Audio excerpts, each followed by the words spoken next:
Something which has always challenged and encouraged me about what Ian and them are doing in London is to see the diversity within the congregation. How would you encourage us to grow in diversity? Identity is important to us and we're willing to celebrate it.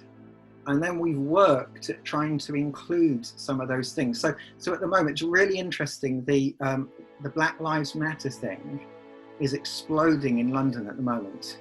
And so, I'd look at the news and I'd say this is primarily a US issue, but actually the black population in London are really feeling it and resonating with it, because it's a focal for the pain that they're hurting, that they've been feeling.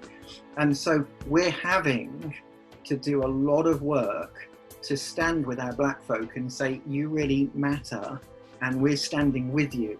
And we've had to work at finding people who can be role models of engaged folk from the nations, so that people can come and say, I know that I'm welcome here, because there's an African lady in the worship team or preaching or whatever.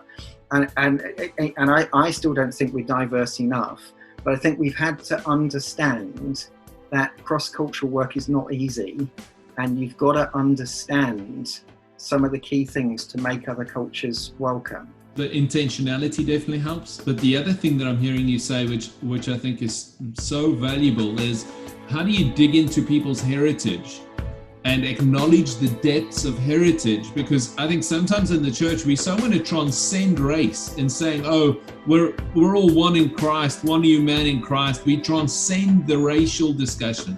But people can't transcend the racial discussion until you've acknowledged the depth of their heritage, the good, the bad, and the ugly of that heritage.